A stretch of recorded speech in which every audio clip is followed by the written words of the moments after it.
All right. So hi guys, welcome again to another episode of Cultivated, and today we have another guest, Tom Bwana. Karibu sana. Asante. You notice nimerhyme. Yeah, but it's a What's pleasure. Cultivated by the way? Cultivated it's a YouTube channel. Okay. No, like what? How did the word come about? Cultivated. Initially, okay, the concept behind Cultivated was for mentorship. Okay. In 2017. Okay. To mentor people. To mentor people. I was a trainer, a college trainer at the time. So I was thinking if once this guys transition to campus, I need to maybe help them through follow-up by mentorship. Yeah. So I needed to come up with a way for that to happen. So because you were also mentored, so you need to give it back to the people. Yeah, exactly. Or because you were not mentored, so you're like, I missed some part, so I need to do what did not happen to me. 50-50. I was mentored. Yeah. But there was the challenge that I had when I was transitioning from school to industry. Yeah. I felt like there was a knowledge gap. Yeah. So you need to fill that gap. So I needed to fill the gap. Okay. So through just follow-up and mentorship once they transition to campus. Yeah. Yes. That's really awesome, man. So that's look at me now interviewing you. I knew that. Actually, I knew this would have happened. So what's your name? Tell us, what's your name? Yeah, so back to Tom. Yeah. Yeah, so what's your journey, man? I'm curious just to learn your journey and maybe share what you can. Yeah. And I think to know my journey, I was like, why did you pick on me of all 50 million people in this country? Why me? Perfect. You're still interviewing me. Yes. And okay, because we've interacted before. Yeah. And I was just curious about the Formula One experience. Yeah. And also the fact that I think I knew you before. Really? And not in person. Yeah. But the name. You've heard about me. The name, I was familiar with the name. Keep telling you guys I'm a famous person. He is actually very famous. Yeah. He has no idea. He is very famous. Yeah, so my journey, I'm a beneficiary of rural to urban migration. The first time I saw the city lights was when I was joining campus. If you put Kenyatta University somewhere in Kisii or Homa Bay, I wouldn't have seen Nairobi. You're from Homa Bay? Of course, where else do men come from? Where else do men come from? Yeah. So if you put KU somewhere in Homa Bay or just the border between Homa Bay, Kisii, Migori, I wouldn't have seen Nairobi. So my journey is a typical rural boy, born and brought up in the village. Did my schooling in Homa Bay. Then boom, going to campus. So then called to KU to do French in Kenyatta University. So the first time I'm seeing the city lights was joining campus. Yeah, that's funny. Yeah. You're coming from Homa Bay to do French. Yeah. So talking of my journey with the French, I learned French by mistake. Okay. Before joining campus? Yeah, in high school. It was by mistake. So because of when I was transitioning from primary to high school, there's that period where you're told you're supposed to report within a week or 2 weeks or that sort. Because of school fees problems, I reported late to Form 1. So I go to this school and I find, there are 4 streams. It's a 4-stream school. And I go to Form 1. Oh my God, Form 1 red, I think. Good Form 1 red. And it's just the first lesson after break time. And I'm seeing people pushing lockers and leaving. And I'm like, what's happening here? That group of subjects where if you're not doing music, you do business, French, what. So this class where I'm joining is where those who are doing French should be staying. So lockers are being pushed and then a teacher comes in and waits for the lockers to be pushed, people guys to leave, and then he says, enough, no more going out. And that's the last sentence he said in English. The rest he started French. Before joining high school, I didn't know about French as a subject. So I'm like, this guy is speaking a different language. So I was starstruck of sort. I was impressed. This guy can communicate in a totally different language in an institution of learning. And this other guy is nodding like they understand these things. And like, I want to do this thing. What was his first word in French? I can't remember. Bonjour. All I know, it was French. Bonjour à la classe. So that means actually he had been teaching for the past 2 weeks when I had not joined. So at least these guys have some familiarity. Yeah, some familiarity on what's happening. Yeah. Some of them from Nairobi, from Kisumu. So, you know, they've already brushed off their villageness a bit. The accent. Yeah. So this guy started. I can imagine the collision of low accent and French R and everything. Terrible, eh? Terrible. I'm telling you. Yeah. So I'm seated here, and I got impressed. I got really attracted to what he was teaching. And that's my journey learning French. So I decided, look, it's an elective, yes, but I will do it. And I got an airplane at the end of the 4th year, Form 4. And I got interested, and then I applied to do French in KU. So I went to KU to do French. Professionally, I'm a trained teacher of French. So you applied to do French? Like, yes, I was called to KU to do French. What did you select? I selected French. Ah, okay. Yes, okay. So that's what I selected. Okay, so your goal was to be a teacher? My goal was to be a teacher? No. My goal was to speak French. Regardless of where. Regardless of where I'm going to land, was to, perfect the language. Ah, okay. So after the 4 years in high school, did another 4 years in campus, and I thought yeah. So then I did education in campus. So basically, I'm supposed to be a teacher, teaching French. We'll discuss whether I've taught or not later. Yes. Yeah. So what clicked when you started learning French? What clicked for you? What clicked was a curiosity. Okay. I was curious. Like, I can speak in a different language. That really made me feel like I am different. You know, in high school, and girls from the neighboring schools come, and you can speak French. You can speak in a different language. Yeah. People look at you like you are superpower, man. An assistant god or something. You're the deputy god of the area. Yeah. So the curiosity of being able to speak or to converse in a different language, that was my driver. Wow. Yeah. Damn, man. Then I went to campus, did French. Now, what happens is, you've talked about some gap in our education system. Yes. Now, part of the things that drove me into doing the French was being lied to in high school. So there's these guys, we call them career masters in high school, or career mistress in high school. They taught, basically, it's a guy who's just recently graduated from campus, like, teach these guys about careers. So this guy told me that because you're very good in language. I was very good in languages. I think I am good in languages. Yes, because you're very good in languages, you can go do a course called secretarial studies. And I'm like, what's secretarial studies? And he says, you can be an executive secretary. You can be like the Secretary General of the UN. I was like, I want to be Kofi Annan. At the time. Yeah, I can be an executive secretary. Yeah. Because you're good in languages. So I applied to do, what I applied to do in campus was secretarial studies. Because this career master has told me I will be the UN Secretary General. I'll be Kofi Annan. So I was really inspired. So I go to campus, and there's this thing called matriculation. So matriculation is day one of the orientation, coming to class. So I've gone to our class, secretarial studies.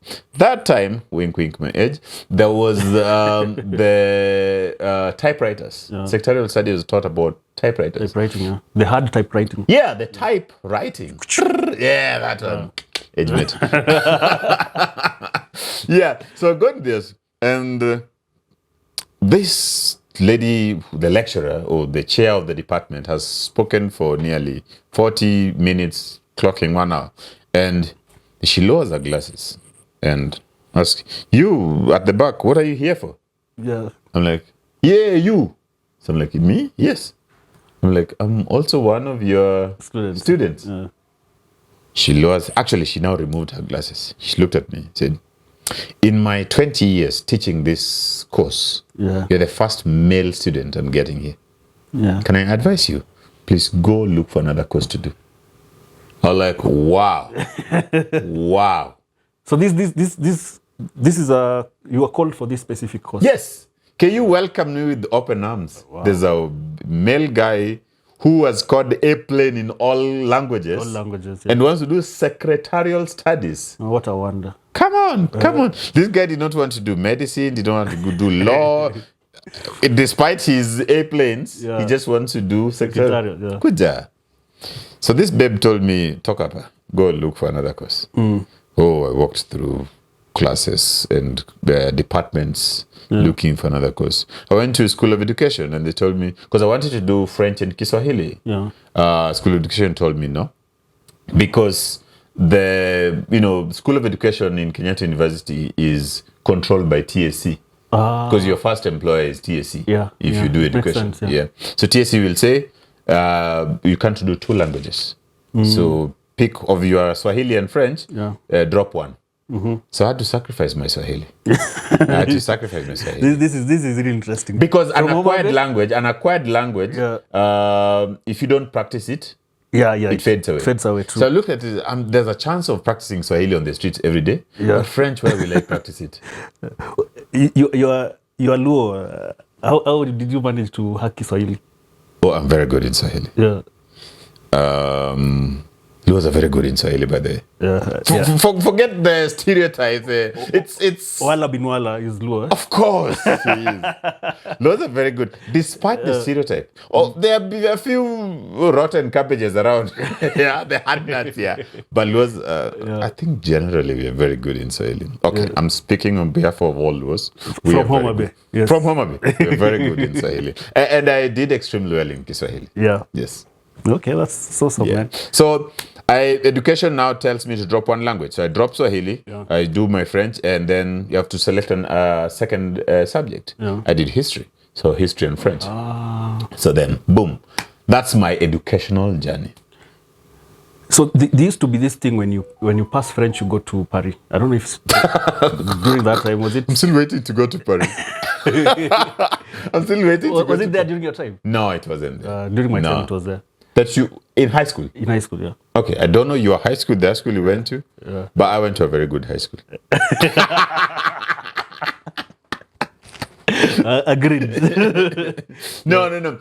So we didn't have it. I know the embassy, the French embassy in Nairobi has been doing a lot of, they look at themselves as a cultural liaison office more than being a political office. So there's this exchange, cultural exchange programs that has been happening between Kenya and France, especially those who are interested in acquiring the French language. So they look at it as one of the ways of getting to the French culture is through language. So they entice people, visits to Paris, going to, different cultural exchange programs, which the French embassy has been doing very well. Unfortunately, it wasn't there in my high school. Okay. In the rural areas. Did you guys ever, because you have a background in French, did you ever go to Alliance? Alliance Française? I went to Alliance Française. I'll be honest. Part of a good chunk of the spoken French that I have, I think I acquired it from Alliance Française. Nearly 60% of the French that I speak is from Alliance Française. You did it as a study, or you did it as part of the culture? No. So we didn't. I was not able to raise the school fees for Alliance Française. So I went there for some initial studies. Then I could not, for 1 month, was it 2 or 3 months, I think, Bedo, something like that. I could not raise subsequent fees for that. And at this time, I was a second year student in campus.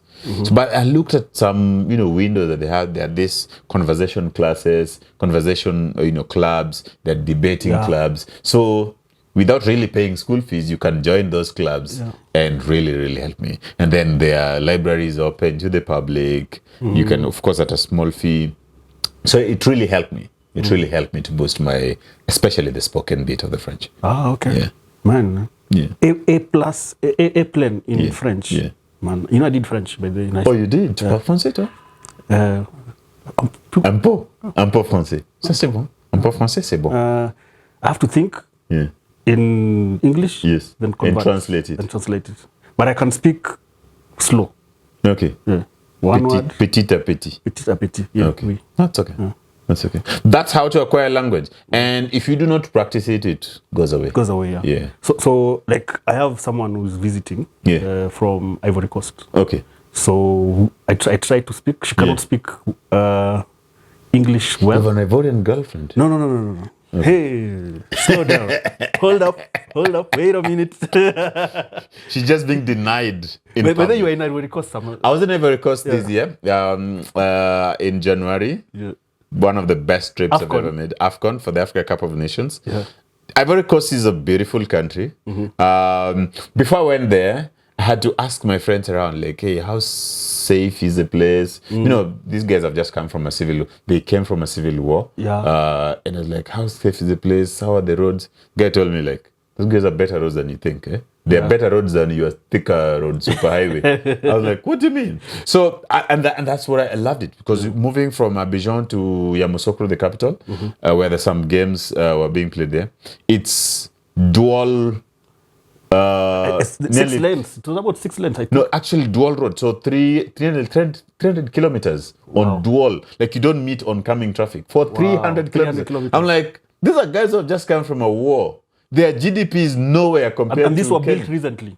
No. They had these dual roads in the 60s. What? A long time ago, before we even thought superhighway. About superhighway. Ivory Coast had their... at their superhighways. So they have all the food that you need, a lot of food. Those guys will die of so many things, but food, no. They will never die of hunger. There's a lot of food. A lot of food in Ivory Coast. Internally grown or? Yeah. Those guys eat anything from the ground. Yeah. We are very choosy as Kenyans. There's so much. Everything from the ground, I think, is food to them. They have a very civil population. They're too disciplined. I was looking at these guys like, what's wrong with you? You guys are so nice. You're too nice. Even on roads? On roads, they're too nice. I said, don't come to benchmark in Kenya. We are very bad. As a nation, Kenyans, we are very bad people. How come we are ranked highly? Because we are mouthy. There's nothing we are ranked highly. We're just mouthy people. There's no parking fee. Like, you don't pay parking. You park your car in town. CBD, no, you don't pay for parking. At least we did not pay for parking. Yeah. I was like, what's wrong with these guys? You go there, of course, there are those parking boys on the streets. Yeah. Then I'm like, how much do you pay? We asked our driver, how much do you pay? To just pay them anything. Then we pay, and this guy has the guts to give us change. Wow. I'm like, wow. Free money. You are so nice. You are unreal. Yeah, but of all the savings you make on food and anything, you'll pay it in accommodation. Housing is too expensive in that country. It's too expensive in that country. You know, I thought the capital city is Abidjan. No, it's Yamoussoukro. How come Abidjan is more known than? Because of international airport. I think that there are countries that they have the capital city does not have an international airport. I mean, Kampala is the capital, but does not have an international airport. In Uganda, you land in Entebbe. In Tanzania, you land in Dar es Salaam, not Dodoma, which is the capital. In Ivory Coast, you land in Abidjan, not Yamoussoukro. In Benin, you land in Cotonou, not the capital, Porto Novo. Yeah, so there are countries where the capital, the landing port, we assume that's the capital city. Wow. Yeah. You mentioned several places. You've been to all those places? No, I've not been to all those places. Generally, I'm very good with general knowledge of geography, the entire world. I know all capital cities of Africa and Europe. But by memory or by... I went to good schools, I have to say. Homa Bay. Homa Bay High School. You said Homa Bay, the place that only men come from. No, I'm like, where else do men come from? Where else do men come from? Yeah. Good stuff. Yeah. So, I'm seeing you with it's called a fedora. That's a fedora. Fedora, yes. Yeah. And that takes me back to your Instagram. Not Instagram or Twitter, where I saw that you had visited Roma. I was in Roma. Yes, Benvenuto di Roma. I was in Roma. This you got from Roma? No. This I got from Toy Market. Ah, okay. Yes. Yeah. So why Roma? Why Roma? So I went to meet a prospective employer in Rome. I was doing some work for some client and say, let's meet in Rome. The eternal city. You'd be bored to death if you went to Rome. Anybody who's looking for fun, Rome is not the place to go. There's a reason it's called the Eternal City.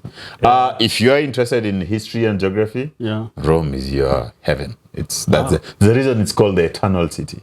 Roma. Did you watch any football? Roma versus Milan. Wow. That Thursday night, I was in the Olympic Stadium. Now, here's a question. Yeah. How is the feeling? Because you've been to AFCON, eh? I've been to AFCON. I've been to some very good sporting events. So let's So which sporting events, major sporting events, can you compare in terms of the that I've attended? Yeah, in terms of stadium experience. I think I loved the experience.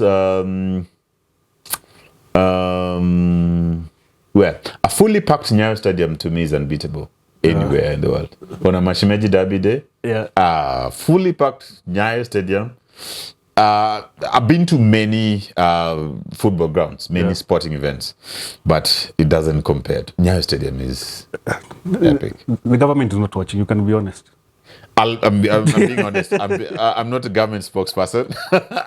A fully packed Nyayo Stadium on a Mashimeji Derby day, unbeatable. AFCON was amazing. I was privileged to watch some of the best teams play.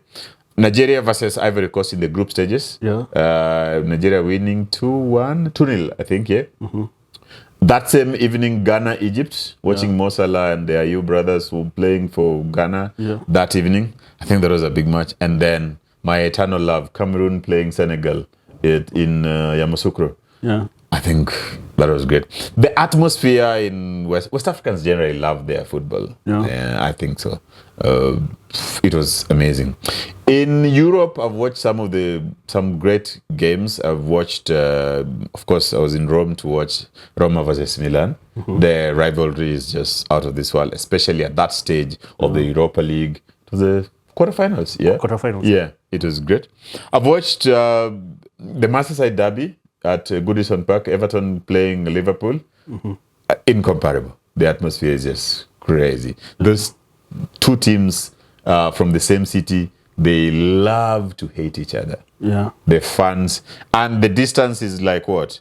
It's like so from close, eh? From Yaya Center to Prestige is too far. The distance between the city? And between Anfield and Goodison Park. Oh, that close? I'm telling you, Yaya Center to, I think you'd go to... Where? To Chaka. Actually, Chaka Place. Chaka Place. Yes. Center and Chaka Place. That's Center and Chaka Place. Yes. They're that close. So you basically park in Anfield if you're playing. Those two teams can never play home matches at the same time. The Merseyside police will never allow. It's crazy to manage. I've watched games at the Emirates Stadium. Arsenal. Crazy atmosphere in that stadium. Always fully packed. I've watched games at Hull City. Hull City. Is it the one for Gor Mahia? No. I watched Hull City play Wolves when they were in the championship. And amazing atmosphere. The Gor Mahia one was at Everton. Oh, it was Everton? Yeah, at Goodison Park. Okay. Were you there? I was there. Damn, man. I was there. I've watched games in Tunisia. How many stamps do you have on your passport? Which one? My old passport? How many do you have? I've gone to some countries. I mean, football and sports specifically have taken me to many sporting grounds in the world, and I've loved it. In Tunisia was amazing. Watching Gor Mahia playing Esperance de Tunis was amazing atmosphere. The 5-0? Was it the 5-0? No, it was a 1-0. It was a 1-0 in 2018. Okay. 2018. Yeah, 2018. Yes, 1-0 in Esperance de Tunis. So their chants, their drum, like in Africa, AFCON is just about drums and people singing. Yeah. I'm sure in Europe, it's more chanty. People. Yeah, the more of the songs that come up, just come up with any song on any day. Yeah. So which and in Kenya, what do we do? Because I've never been to any stadium. You've not been to No way. Honest, I've never been to a stadium. What? Yeah. I've been into a stadium. So you guys think you have this thing of like, tutarusha mawe? No. I've never. No, that one. How are you alive? You've never been to a stadium? I've been to a stadium. So wait, you've never been to any sporting event in Kenya? Other than your high school games? No. Oh my God. Yeah, no. I should start attending. You should. Yeah, it's a shame. I was broke then. I didn't have the money. It doesn't cost much. Yeah. So next To time, move from where you live to Nyayo Stadium. I will attend Gor Mahia versus Mashemeji derby. Gor Mahia versus AFC. No, you shouldn't wait for that one. Yeah. Start with the, like right now, Gor Mahia are almost winning the league. They're always winning the league. Yes, always winning the league. At least you know that. It's obvious. Yeah. I mean, you should attend any local sporting event. Yeah, I've actually attended hockey at Parklands. Yeah. Hockey. That's like Rugby. like Rugby I've attended. Going for hockey is like going for a chess tournament. Go for hard sport, man. Rugby, yes. Safari Sevens? Yeah, I've done, not Safari Sevens. Yeah. I've done Kenya Cup? I've done Kenya Cup. Yeah. I've done Prince Lou. What team do you support? What rugby team do you support? I'm not a fan of. Oh, you go there for the experience? Yeah, since I was from a high school that we actually started attending rugby matches when we were in high school. Okay. Because of our team. So your high school is a rugby school? Yeah, it was a rugby school. Maseno? Yeah. Patch? Yeah. Okay. Yeah. So now that led to me attending most of them. Okay. By default, the fact that I lived next to the stadium, the KRFU. Yeah. I'll say maybe I support Harlequins or Impala. Yeah. If I used to live in Jamhuri. I used to live in Jamhuri. Yeah, so just opposite the stadium. We were neighbors then. So we used to like have my apartment was it was next to Carrefour or Impala. Actually, my balcony, first floor, we would watch games on the balcony. That's awesome, man. Yeah. Jammu 2 or Jammu 1? Jammu 1. Jammu 2, sorry. Jammu 2. I know the place. The old Jammu is too far from here. I know the place. Yeah, for nearly 10 years I stayed in Jamhuri. Then you were neighbors at some point then? Yeah, man. I didn't see you. Where did you used to buy your milk? I didn't see you at the local shops. Oh, you said you were broke then. Yeah, I was broke then. So. that was quick and good.